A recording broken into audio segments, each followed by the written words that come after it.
Imaginatis. It is past midnight. You are fast asleep in Tel Aviv. Then suddenly your phone screams at you. Sirens are blasting across the city. You have maybe 6 minutes.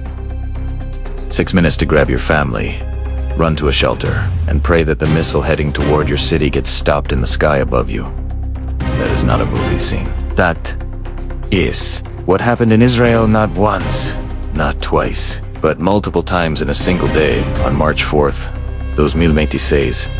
And right now, as you are watching this video, that threat has not gone away. And today, we are breaking down everything that happened with Iran's latest missile.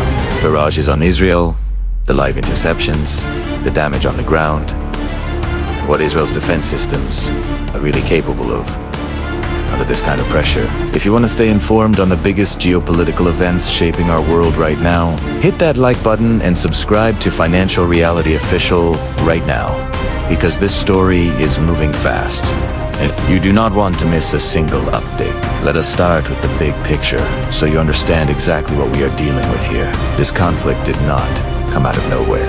It escalated dramatically on February 28th, 2026, when the United States and Israel launched a massive coordinated military campaign against Iran in what Israel codenamed Operation Roaring Lion, and the US called Operation Epic Fury. Those strikes targeted everything from Iran's nuclear compounds to missile launch sites, air defense systems, military airfields, and key leadership infrastructure. And among the most significant events of that opening wave, US and Israeli forces are reported to have killed Iran's supreme leader, Ayatollah Ali Khamenei. That one act set the entire region on fire. Iran vowed, in the words of its parliamentary speaker Mohammad Bagher Ghalibaf, that Israel had crossed the red line and must pay the price. And Iran was not bluffing. Within hours of those opening strikes, Iran launched its retaliatory campaign dubbed Operation True Promise for firing missiles and drones not just at Israel, but at US military bases across the Middle East and Bahrain, Kuwait, Qatar, Saudi Arabia, the UAE, and more. 11 countries in total were targeted, and in the days that followed, Iran kept the missiles coming, wave after wave, around the clock. By the time we get to March 4th, day 5 of this war, the total number of missiles and drones Iran had fired across the region had already crossed 500 ballistic missiles and 2,000 drones, according to US Central Command Admiral Brad Cooper. Think about that number for a second. 2,000 drones, 500 ballistic missiles. In less than 5 days, that is a scale of missile warfare the world has not seen in decades, and possibly ever in this region. Now let us talk specifically about March 4th, because this is where things get particularly intense from Israel's perspective. According to military tracking, on March 4th alone, there were at least 7 to 8 distinct attack waves fired from Iran targeting Israeli territory. Let that sink in. 7 to 8 separate missile salvos in a single day. The first wave came just after midnight. Another one hit just before 1 a.m. Then again at 4:18 in the morning. More attacks came at 5:53 a.m. La 1:40. Yocho PM, 2:31 p.m. and another one at 4:07 in the afternoon.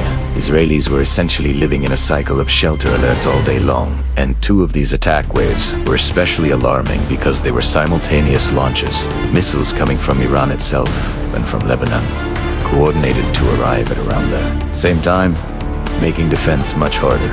That kind of coordinated, multi-directional attack is a deliberate strategy to overwhelm air defense systems by splitting their attention and their resources. The Israeli Home Front Command was pushing out phone alerts to the entire population throughout the day. Every alert triggers a countdown. You have somewhere between 6 and 10 minutes from the initial warning until sirens go off in your specific area. And then you must be in a protected space. One salvo on the afternoon of March 4th triggered sirens across an area of approximately 1,500 square miles simultaneously. Think about how large that is. That is not a small town or a neighborhood. That is an enormous portion of the country being told at the exact same moment to run for cover. And that has been the daily reality for Israeli civilians since this war started. So how has Israel's defense system held up under all of this? This is where the story gets really interesting, and honestly, quite complicated. Israel operates what experts call a multi-layered missile defense architecture. You have probably heard of Iron Dome. That is the most famous component. Iron Dome is designed to intercept short-range rockets and threats in the range of roughly 4 to 70 kilometers. It fires radar-guided interceptor missiles called Tamir, which cost around $50,000 to $80,000 per shot. But here's the thing.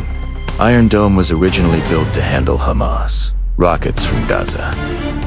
Iranian ballistic missiles are a completely different and far more dangerous threat. They travel much farther, they move much faster, and they are designed to defeat simpler defense systems. For Iranian ballistic missiles, Israel relies primarily on two other systems, Arrow 2 and Arrow 3. Arrow 3 is especially impressive because it is designed to intercept missiles outside of the Earth's atmosphere, in space, before they even begin their descent toward a target. This is cutting-edge technology. Then there is David's Sling, which covers the mid-range between Iron Dome and the Arrow systems. And more recently, Israel's Iron Beam, a high-powered laser system that became operational in 2025, was reportedly used in combat for the very first time during this conflict, specifically targeting drones and shorter-range threats. Launched by Hezbollah from Lebanon, that is a genuinely historic milestone. The first operational combat use of a laser air defense system at this scale. On top of all of this, the United States has been actively involved. American DOD systems and U.S. Navy destroyers in the Eastern Mediterranean have been helping intercept Iranian missiles. This truly is a joint defense operation.